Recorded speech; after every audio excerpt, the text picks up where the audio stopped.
What's going on, everybody? Welcome to another Angle of Pursuit podcast, your fantasy football, DFS, and sports betting home here at fakepigskin.com. Here to talk some sports betting with me at Notorious KRO on Twitter if you're not already following me. Once again, it's the real Bobby Adcock. What's up, Bobby? Kyle, as I said before, it's cold, it's dark where I am, and the only light I have at the end of the tunnel is just coming on this podcast and sharing my horrible picks Yeah, with you. yeah. However, I however, want. Go ahead. Go ahead. Hit me with the Stephen A. Smith. However, however, 2-1 last week on the Yeah. podcast, and I clawed my way back overall in the season to 500, 22-1. So a celebratory clap for myself. How about you? well, last week was not great for your boy. But before I pull that up and run through those lines, I mentioned to you this morning, I believe. I loved Pittsburgh. I thought that was a great play. You have a rule: avoid Thursday night football. Don't bet it. I said, okay. I am kicking myself now as Pittsburgh is up 31-14. I'm always weary of lines that have dramatic movement, and Sure. this is a game that opened up with the Steelers as a 7-point favorite and closed with the Steelers as a 3.5 point favorite, depending on where you look. When it moves that much, that's an overreaction. That's too much public money coming in, and that's a time to fade. The one thing I also want to mention is last week, the team getting the most money and the most bets, primarily the most bets, went 11-0 straight up and against the spread. So you know what that tells me, Bobby? It's time for some overcorrection. It's time for it to go the other way. My picks last week, I would like The to house thank. is gonna crush. I would like to thank the Broncos for deciding that a 51-yard field goal was a good enough spot to settle. We had the game winner. We had McManus. We could have gone another 5 or 10 yards, but no, 51's fine. We'll just kick from back here. Don't worry about it. Sure. So that didn't go well. I would like to thank the Washington Redskins for getting a rash of injuries and letting Matt Ryan and company just throw all over them. I knew that game was over pretty quickly, but I was like, all right, I'll go 2-1. I'll feel pretty good about it. Denver should have covered, didn't. The Chargers, who we both loved, looked really good and won pretty comfortably. Obviously they made it interesting at the end, and technically threw a touchdown that could have given them a chance to throw a 2-point conversion, but offensive PI kind of killed that. So that worked out well for you. Your Pats rolled, looked really good. Your Phillip Rivers rule worked perfectly. And Tampa Bay +6, that was your lone loser. I kind of warned you about that, but that's neither here nor there.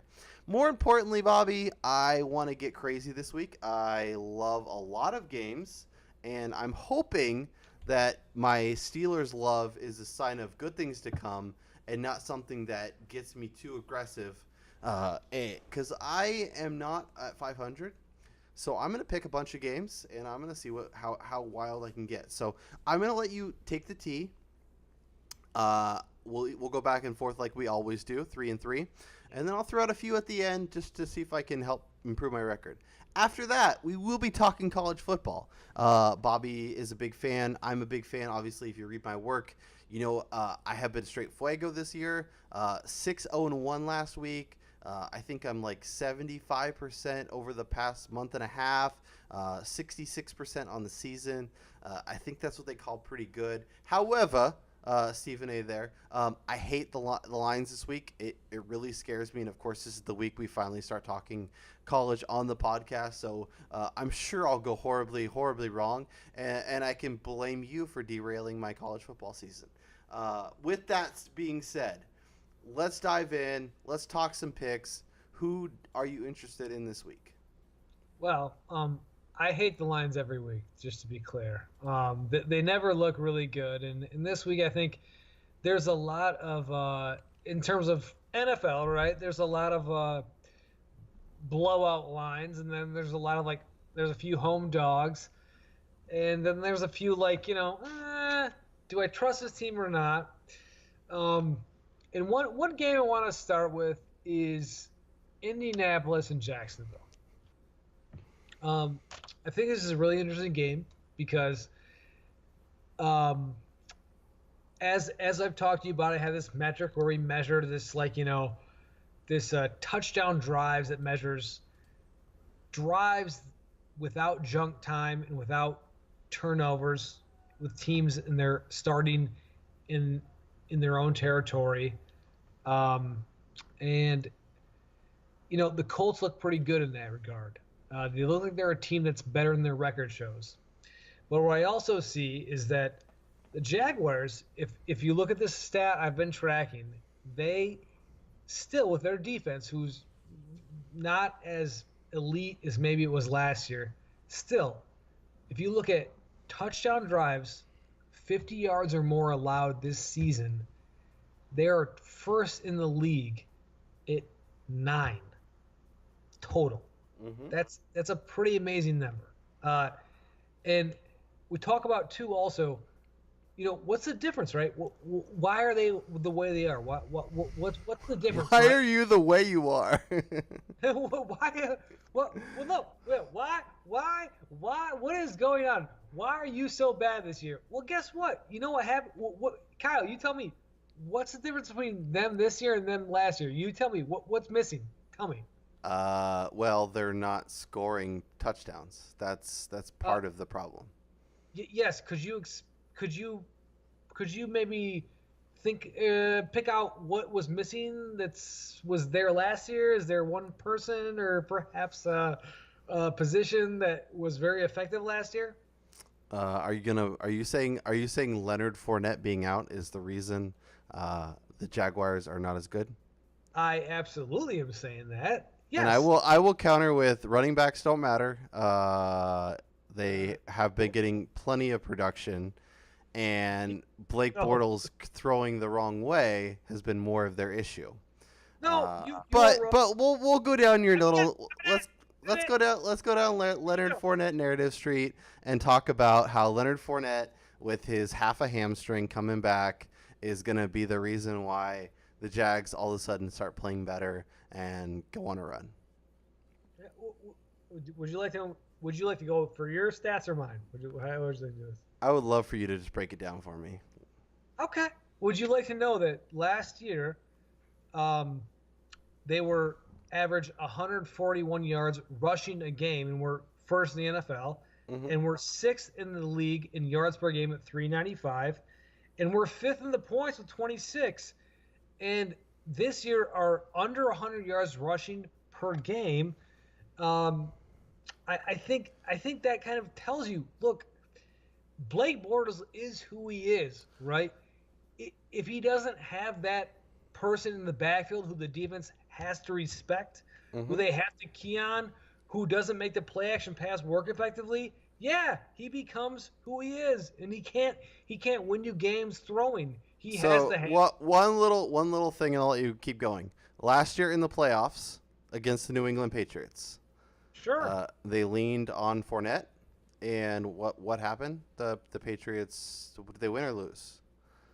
Yeah, you're taking out. And Bobby Bortles, when he had a good game this year against the New England Patriots, threw all over them. Did they win or did they lose? You're missing the point. Because no. You are. What happened? The reason they not only were dominating the Patriots game before Doug Marrone choked, and the reason they blew out the Steelers for the most part was because they used Fournette in the running game to run play action. They were creative. They did pass first offense. They used him as a almost a key, almost as just a decoy to kind of get Blake Bortles going, to have him get short passes, get little screen passes, just get him going. He didn't have to do anything downfield, of course.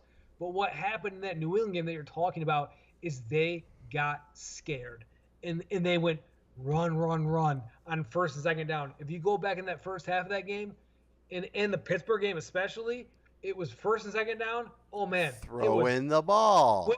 it was quick passes, Yep. quick screens. It was this play action game. They had a nice thing going because and you know what? Because the defense had to respect the box. They had to respect Fournette. And look, so I'm just gonna say this. I'm gonna say he's back this week. I think he makes his team different. He completely transforms them. Look, that's how when you have a good defense, that's the whole blueprint for winning. We run, we control the game, and we rely on our defense. That's the whole point of it. So he's back on track for the most part, and I'm going to say that Jags. I know they haven't been great, but I think if he's back, I'm going to go Jags +3 against the Colts. Okay, so when you first started talking, I was 100% convinced you were gonna lay out the plan for why the Colts -3 was the play, and I was so ready to rebut. But once again, being on a podcast with me, you've learned a few things. We're both thinking the right way this week, and Jacksonville +3 is absolutely the right side. You can look at Indianapolis. I do think they are a better team than we saw early. I do think they figured some stuff out. I do think their offensive line is significantly improved. However, their last two wins, and the thing that have kind of put them back in the forefront of a lot of people's minds, have come against the Buffalo Bills, where they destroyed them up in Buffalo, and the Oakland Raiders, who we saw Nick Mullins, and the Niners, who are a train wreck, absolutely destroy. Now both wins came on the road, so that is impressive. And like I said, I think the Colts are better than they had shown early in the year. I think Luck's feeling better. I think a lot of things are going the right way. That said, I'm 100% on Jacksonville. Jags +3 is the right side. I think the Jags play well. I think the AFC South is a mess in general. But yeah, I'm 100% backing you. And I was thinking Indy a couple days ago when I first saw your thing, but no, it's Jags. Jags is the right way, and I'm 100% on board. All right, now that you said Jags, I want to switch to Indy. No, I'm just kidding. Give me your first pick. Well, if you learned one thing from the DFS pod, you learned that I like Andrew Dalton this week. I'm on board with Tyler Boyd, even though he's a little expensive. I think Joe Mixon, we didn't really talk too much about him, but I like him too. I like the Cincinnati Bengals +6 versus the New Orleans Saints. You may be going, but Kyle, AJ Green is out. AJ Green is not playing. And New Orleans, they just won a huge game at home over the previously undefeated LA Rams. I don't care. I love this spot. I think it makes so much sense. I think the Saints are riding high. I think they did so much. I mentioned in the DFS pod, Drew Brees outdoors is not the same guy as he is indoors. And maybe Alvin Kamara runs all over the Pittsburgh or all over Baltimore, and I look like an idiot. But I will gladly take the Bengals at home, getting basically a touchdown. Yeah, I'm not touching this game, but I'm actually I can't believe it's up to 6. Like you said, I thought it was like 4.5 or 5, but so it opened up at 4.5. It got as high as 6. It looks like per the site I use, Action Network, it's currently sitting at 5.5. But that's -105, so you're getting a little juice. So if you want 6, you can probably get it at like -120, 125. But yeah, I'm fine with either of those numbers. I think New Orleans wins. I think it's probably 2-3 point win, something like 17-20, 23-21, something like that. Maybe a little higher, maybe 31-30. So I don't know, but I feel like give me almost a touchdown with the home team, and I'll feel pretty good. and just load up on DFS on Cincinnati, correct? Yep. Yep, all over Cincinnati this week. Okay, well, let's travel to let's travel to Cleveland. Yeah, let's go. I'm ready. My bags are Let's tra- packed. let's travel there. Um, we have this Cleveland Browns team that is in disarray, Hmm. and changing coaches, rookie quarterback who's kind of was really up, and then kind of now like everyone's like, oh, not playing very well. Um, he's not, that's for sure. And I think this Atlanta team um, was my Super Bowl pick, and someone who after the injuries happened, I divorced myself from and said I don't want anything to do with you any longer. Are you looking to rekindle old flames, Bobby? Are you are you I are you putting a little Michael Bublé on, inviting him over for a nice meal, and seeing if you can find that old spark you once had? I may have spoke too soon. My lovely Falcons. They they they they have what they have is an offense, Kyle. And then we They do. talked about this. What we talked about last week too is with you talked about that Washington bet, right? And I kind of said, I like it, I'm fine with it, but you know what I'm scared of is that I'm scared of these teams that don't score and they're game flow dependent, and they just if they get down 7-10 nothing, I'm concerned already. With the Falcons, I'm not. Like they can get down 10-0, and I'm like, you know what? Ridley's gonna hit a bomb.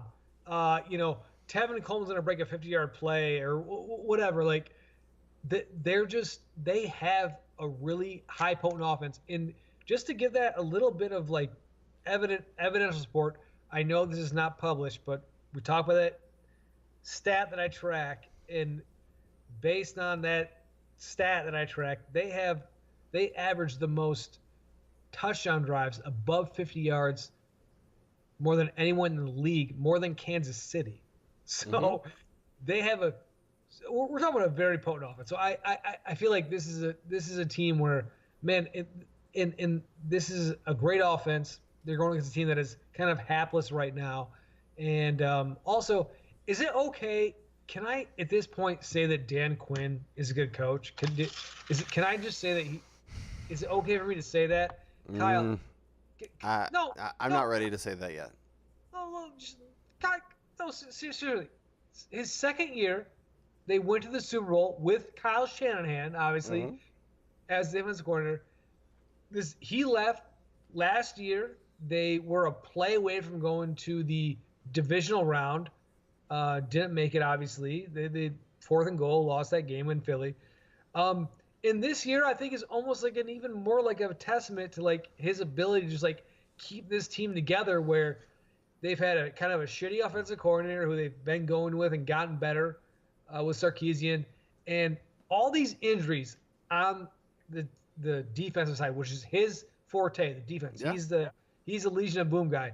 All these injuries, and he's kept this thing together. Demonte Casey's been somewhat of a revelation for him, replacing Keanu Neal, and now they signed Bruce Irvin, like one of his boys, Yeah. this week. So that even gets me more like, oh man, like I'm like building this one. I'm like, I think this is like a surging team, and I think he's a good coach. Like he's done he's done a lot in terms of just running a program in 4 years. No, Yeah. No. If this team is anywhere near the playoffs come season's end, he deserves a lot of credit and probably should be in the coach of the year conversation. Because the amount of injuries on the defensive side of the ball, while it's still not great, the fact that they're able to hang on, and obviously having Matt Ryan, Julio Jones, and Tevin Coleman helps. But yeah, and this scares me a little bit because my second play is also the Atlanta Falcons. Um, However, I do have a little reservation, as I mentioned with my Steelers call. The line has ballooned. It was 3.5. It's now up to 6.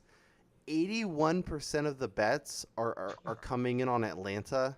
77% of the money. Um, it's probably the right side, but man, that number scares me a lot. Um, Well, when no one and their mother is taking Cleveland, then maybe we es- switch it up. Especially after last week, where all the teams that everyone was on did really well, and Vegas got killed. Um, I feel like it's gonna flip, but there's a few games like that. Um, so It's either Cincinnati or Cleveland's going to take care of that. yeah, I think Atlanta covers. I'll roll with it. It scares me a little bit, but I think I think we're absolutely on the right side. Since I'm rolling with you on Atlanta, I'm going to go with another pick. I'm going to fade those Washington Redskins, who I think are dealing with a lot of injuries, and I am going to take the Tampa Bay Buccaneers at home. Only have to win by a field goal. How do you feel about that? I I do like that. I like so like we just talked about game flow dependent teams that are very like offensively hindered, who just kind of they need to be in the lead. Like so for example, right? We talked about last week, and we talked about also on DFS purposes, people loved Adrian Peterson, right? Mm-hmm. It was a huge play last week, and I liked him too. I mean, the matchup was great against Atlanta. Matchup again good this week, but as soon as their offense couldn't keep up with Atlanta, AP just done, right? Mm-hmm. Yeah. Just helpless, and Washington just can't come back, right? They can't generate enough plays. So I I hate like I feel helpless betting with those teams that Yeah. have that sort of design. And so yes, I I'm on Tampa here. To me, it's like a Tampa or just don't play it. Right. Could Washington do it? Sure, they could. But to me, yeah, it's a Tampa or don't play it. And you know how I love Fitzmagic, so Mm-hmm. whatever. Yeah. Absolutely. Hit me with play number 3 for you. So, do we have an update on Josh Allen or not? I don't believe. I think it's either. I believe it's either Derek Anderson, who's still dealing with concussion protocol, or Nathan Peterman. Lovely. But yeah, I think he was limited in practice on Thursday. So maybe it's a situation where Peterman's a train wreck and Allen comes in the second half. But I have a hard time seeing him play this week. Next week, maybe I feel a little bit better, but this week, I don't know. So, as you know, Kyle, Mm-hmm. and as we've talked about a little bit, I've been tracking this touchdown drive statistic where um, takes place where teams measuring teams that have scored offensive touchdowns of 50 yards or more when the game is in question. The Buffalo Bills have 3 in 9 weeks. That doesn't And seem that very good. no, it is not. And that is all with Josh Allen. So if Josh Allen is out, and I'm assuming he's out for this pick, I don't care who's playing quarterback for the Jets, and I know they have a fairly decent good offense. I'm going Buffalo Bills, sorry, New York Jets minus. I believe it's 7 now. It's I take it 7. minus. I take it minus double digits. Um, they're gonna blow these guys out. So Jets minus 7 is my pick. I always take points when it's 2 train wreck teams. So if I'm playing this game, uh, I would be on the Bills, but I've been on the Bills twice this season, and it's gone horribly wrong. So you're probably right, and even if it was double digits, it would probably be the right side. And maybe the fact that Josh McCown is starting instead of Sam Darnold is actually a good thing. And you get more reliability, and the Jets beat the crap out of the Bills. So you're like I said, I would take the Bills, but that's a proposition that has not worked well. So you're probably definitely right. That's where I'm going. Is how about your last pick? So yeah, so I've made my three, but I'm like I said, I want to spray the board this week. I want to get real aggressive. Uh, Let me ask you a couple questions. So there's three teams that are actually four. We'll go four that are getting 80% of the bets, and this doesn't even include our Atlanta one. So, um, but and let's see where your head's at. So the Chargers -10 are getting 80% of the bets. Mm-hmm. The Packers -10 are getting 80% of the bets. The Patriots -7 on the road are getting 84% of the bets. And where was the Eagles -7 at home are getting 80% of the bets.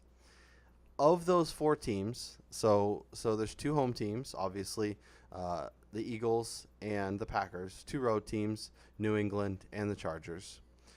Who who do you feel most comfortable about covering that big number? So who are the Eagles playing again? They're playing the Cowboys. Obviously, we saw what the Titans did to them in Jerry World. Now the Cowboys go on the road, and the Eagles are coming off the bye, and it's a touchdown. Yeah, so I'll say yeah. So we're talking about just covering the number then. Yeah. Covering the, so as far as covering, I feel San Diego most comfortable with covering the number, and I think I mean probably Green Bay really. Um, Yeah. can't believe I'm saying it, but I would say Green Bay. Um, And I that's don't. it. That is an interesting answer because you have been the guy banging the table for the Packers really aren't that good, and Yeah. you've been spot on. And that's funny because the two teams that I think um, have the best chance at not covering the number for me are Green Bay and the Chargers. If you if you look at the numbers, Green Bay the Raiders are only getting 20% of the bets. They're getting 53% of the money. And maybe it's just never Raiders, like you never Bills, because they're an offense that in terms of numbers and in terms of what I would traditionally play, the Raiders are a slam dunk, absolutely at home, getting 10 points, getting 34% more of the money than their bets. But they're the Raiders and they're Gruden and they're going the wrong way and they just got dump trucks. So like I'm not touching that game with a 10-foot pole, but if forced to make a play, the Raiders would be my play. I think Miami is good enough to keep it within double digits. I like Philly, and I think at home against Dallas, like Philly would be my number one. And I can't pick a Titans game because I'm a Titans fan. I do have a little, and it's kind of bread and brought up, but you know how your boy Patricia and your Lions made a big statement and beat the crap out of the Patriots. Yeah, ignore that. Ignore that. But now we got Vrabel against his former guys, Deion Lewis, Malcolm Butler. Take a trip down narrative street with me, Bobby. Come on. Yeah, I don't know. I have. I mean, I don't have. I will say the the Patriots game I don't have a really good feel for. Yeah. So I just don't like. I don't know what to think there, but I'm willing to much go harder on Chargers. If truth be told, Chargers should have won that Seattle game by probably 18 points. Yeah, yeah. Yeah, it was the score was much closer than it ever should have been. Right. So I'm much more, and we know how it's Tankapalooza in Oakland, and so I would say that, and I don't really trust Philly in general. I just don't trust them in general, and the other who was the one I actually took was the Chargers against Gruden's. Yeah. So I think that's the right side. The 16.5 points with Kansas City is scary, but it might be the right side. So a couple more picks. I'm definitely rolling with you on Jacksonville +3. I think that's absolutely the right side. your Lions catching a touchdown against the Trubisky's is very interesting to me. And It's not interesting. it's no. See, Bobby, that's what I always need you to balance me out because I always think, okay, let's go with the Lions, let's go with the Bills, let's go with the Raiders, and you always help me pump the brakes and avoid a huge mistake. So, I can't see. I want to take the Raiders. I want to take the Bills, and I want to take the Lions, and I'm just gonna avoid all three of them. I'm gonna say take the Niners at home. It's about up to 3.5 now. I will absolutely take them. And you know what? I kind of like the Rams. It's down to 9.5. Oh, Uh, and, Rams didn't win it by fucking 20 points.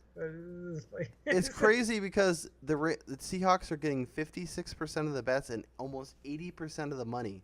But I feel like after that loss in New Orleans, they're going to be pissed. As I mentioned on DFS Pod, I think Gurley's the man. So I think he has a monster game. So go ahead. I've been saying the Packers are bad. Seattle's not good either. No. And they showed it last week. Rams will blow them out. So as I mentioned before as the pod started, we are going to talk some college football. I figure there's no better place to start, Bobby, than your team, the Michigan State Spartans, playing my Ohio State Buckeyes. When I saw the line, you mentioned this line to me as soon as it was posted, and I have to admit it scared the living crap out of me because it says the Ohio State on the road, 3.5-point favorite. That says, hey, dummy, general sports better. Ohio State's only not even getting 4 points against Michigan State, the team that just got dump trucked by Michigan. How, and not look good this season. Yeah. Obviously, you want to bet this side. And then this feels like a game where everyone does that. And they're getting 76% of the money. And Ohio State lays an egg. Sparty wins at home. And the Ohio State playoff chances are completely obliterated. So I really, really hope I'm wrong. But I figured that was a good spot to kind of take a jump off point. And you can kind of defend your boys because I think maybe it's a weird game where the Ohio State scores and it's like 31-30 and Ohio State wins but doesn't cover. But it feels like if I was taking one aside in this game, Michigan State's probably the right side. It's a matchup thing. It's a game of matchups, just like when they played Michigan. And this is a little bit the thing with Ohio State, and I think you'll agree, is they can't stop the run. So this is a thing where it's kind of a flaw that's fundamental with any team where they're definitely a good team, but if you can't stop the run, you're going to have a big problem trying to close out games and trying to win games on the road. In Michigan State, the one thing D'Antoni's going to do is run the shit out of the ball. No matter if he can or not. No, it doesn't matter what the match is doing. So I think this is a tough spot. And the other part is that Ohio State, they tailor their offense so much towards passing with Dwayne Haskins' talents, which they should, but it's going to be – the forecast is snowy. It's windy there. It's supposed to be Saturday. Like, it's all kind of setting up in a way where it's kind of weird. I think the line is a little bit ridiculous, but I think there's actually a reasonable case where State could pull this off. But I will say I would play Ohio State minus the points. Oh, that makes me do – that definitely helps me feel a little bit better. The one thing I will say, especially based upon that weather forecast you just laid out, the under at 51 feels like free money. Like if it's cold, if it's windy, 73% of the bets, 88% of the money, the lines come 53 to 51. Obviously, there's a way where if Ohio State plays really well and they score a lot of points, that they could blow that over. But yeah, I think this is a low scoring game. I think it's 24-21, 23-27. All of that helps you get the under, as long as it's 50 or less. So if there's games, obviously those, I want to hit that first. But is there a game on the schedule that really catches your eye? A number that you're like, wow, I really like that number. Let's jump on it. Break it down for me. Where are you looking? Well, I think one of the games that I think is, when I was doing, I do the DFS little post that I do on the site, and one of very popular for fantasy is going to be Oklahoma State. Mm-hmm. Um, going to be a really fun game to watch. Going to be popular for DFS for sure. From a gambling standpoint, has Oklahoma is huge favorites. I Yeah. mean, we're talking it's up to 21 today. I saw. Yep. Um, the biggest margin in the last 5 years has been 35.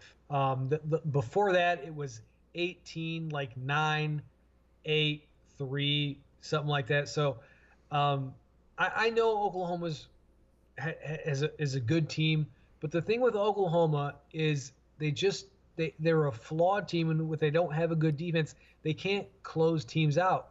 You saw it last Saturday night with Texas Tech, right? They can score, and they can outscore anyone in the country. That's not a problem. But they don't have a defense that can keep people off their heels, and the only thing Oklahoma State does that's good is score. So I think the 21 points is a little bit ridiculous to me. And I also think Oklahoma State just came off a tough loss, kind of a just a almost embarrassing, devastating loss at Baylor on the last play of the game, where Uh, they yeah, Bobby. In the column, I had Baylor plus 14. You're welcome. And if you were reading, I believe I even said sprinkle, sprinkle that money line, because that was a nice payout, like you said, with that 2 touchdowns. So yeah, no, it was a devastating loss for them. It was such a gratifying win for me. The one thing I will say is I think Texas Tech would have won last week if Alan Bowman didn't go out. However, yeah, I I think agree. I I agree. think I think the Sooners return home, and I think they lay the wood on this team. I think Oklahoma is looking at a situation where they want to make a playoff, and if they want to do that, they obviously have to win the Big 12, but they have to win convincingly with a lot of these games. And as you mentioned, I think over the past 5 years, their winning margin has doubled. So it went 3-6, or 3 to 9 to 18 to 35. So this year they're going to win by 70. I mean, it's math. So It's it's that just science. yeah, yeah, and then obviously covers. So yeah, no, I think and it's funny because Oklahoma running the ball, it was able to, like, they would hand off to Trey Sermon, and he would have 5 yards before he even got touched. I think Oklahoma State has a decent enough defense, but I think Kyler Murray has a big game. I think Oklahoma rolls. But for me, this is a game I'm going to watch. I'm not going to bet. Okay, Uh, I just think that I like Mike Gundy too yeah, a lot. I think coming off that game, he's this is an in-state rival that I think he takes very seriously and yeah. personally. It's I it's think a he's gonna have them. season. It can make or break a season. Like if you go winless everywhere else, if you beat your in-state rival, if you beat Oklahoma, that's a great season. I think 21 is just Yeah, way too much yeah, here. I'm Oak State. yeah. And a lot of the smart people are with you. And in a rivalry, in a game like this, it's always so easy to you want to lay those points if you think in a vacuum, but they always find a way to keep it close. Uh, my biggest game this week, the game that I'm really excited about, and I actually think is going to be one of my favorites, and is definitely going to make the column. I am going to take the Florida State Seminoles plus 15 and a half. It opened to 18. It's down to 15 and a half. On the road against Notre Dame. I this is Florida State is terrible. Notre Dame is a playoff team. You'd think, well, okay, it's that. Why are you doing that? Okay, first thing, Ian Book. Outside of Ian Book being out, is there a reason? There is a very good reason. Okay. And let me pull this up really quick because I want to make sure I get it right. The Notre Dame Fighting Irish have been a double-digit favorite 4 times this season. They have failed to cover the spread in all 4 games. They have covered the spread every time it's less than 10 points, but every time it goes over, they have failed to cover. I think this is a game. The bet I like even more is Florida State in the first half, because Notre Dame, especially in the first half, they start slow. But I think this is a game where Brian Kelly says we want to make the playoffs. We cannot afford to lose. They play smart. They run the ball a lot. They keep it somewhat competitive, and I think they win. But I think it's like 2 touchdowns and not 2 touchdowns and a field goal. Okay. God bless. I can't do Florida State, but I appreciate the contrarian pick. Yep, that's what I'm here for. That's what I do. Any other lines that really stand out to you this week, Bobby? Well, the one thing I wrote about in my DFS Day Slate column, which is posted, is I talked a little bit about a Big Ten game, is Iowa and Northwestern, and you tell me if I'm crazy, Kyle, because I looked at this game. And sometimes we have all these approaches to how we, hey, we got a home dog. You see like, oh, the money's this way, it's that way. And this line looks a little bit suspicious.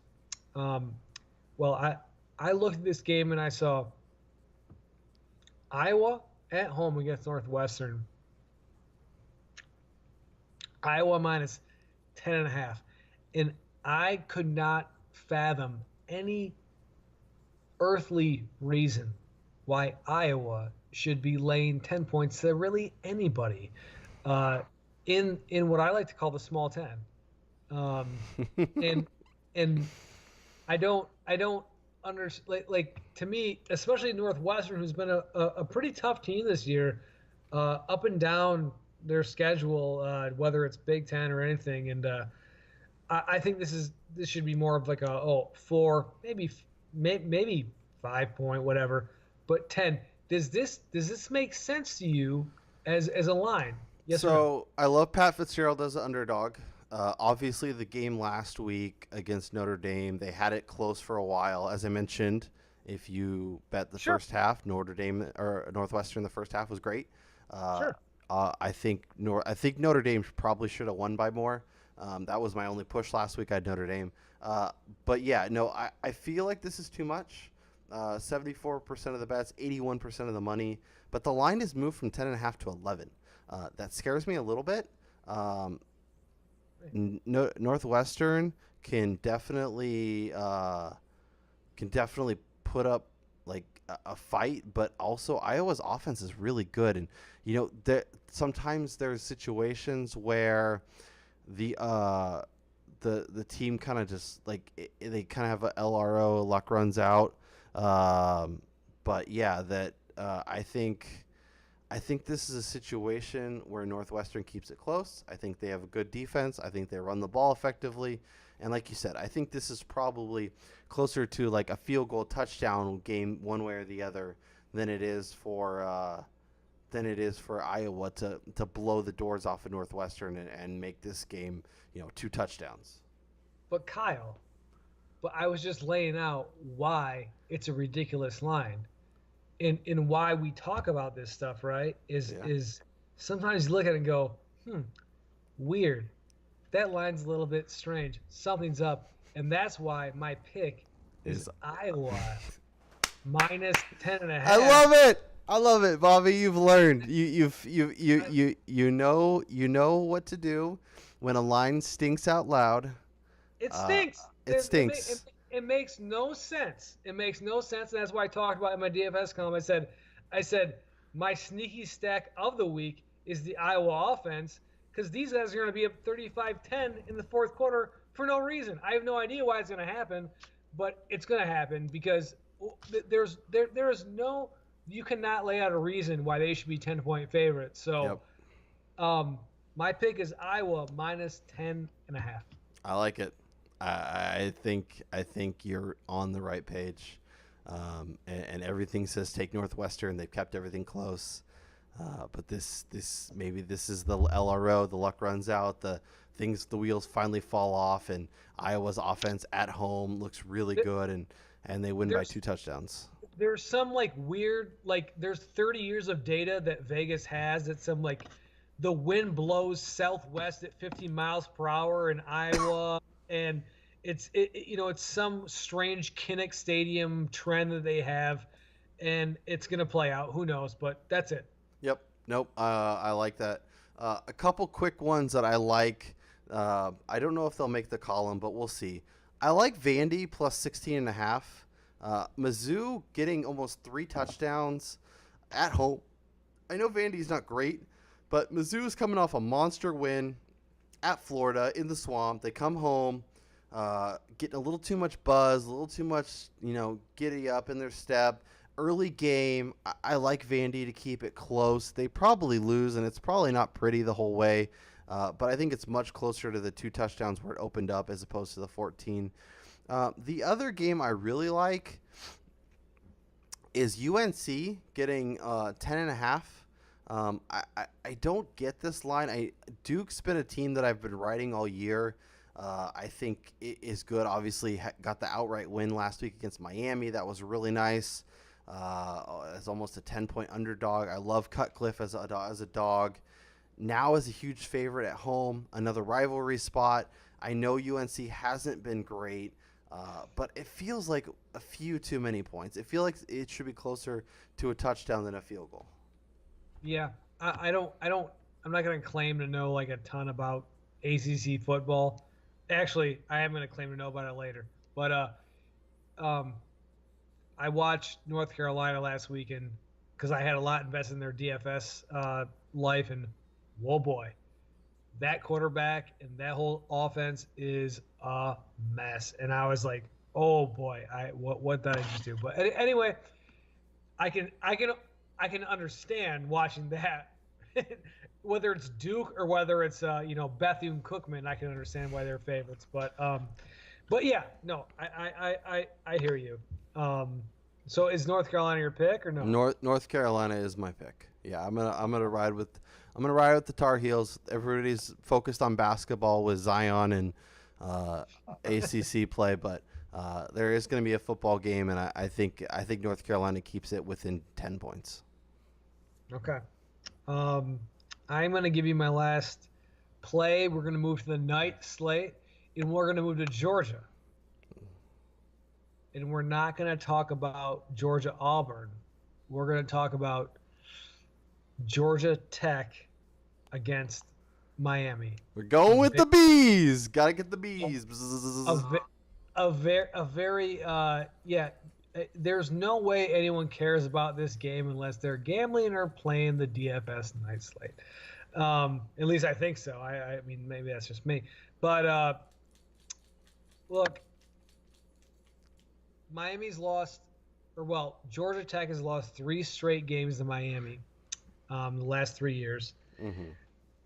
Miami is bottoming out. I mean, they've lost 3 straight in ACC play. They have looked terrible. They can't stop anyone from running the ball. And there is a Tech team that I kind of went against last week.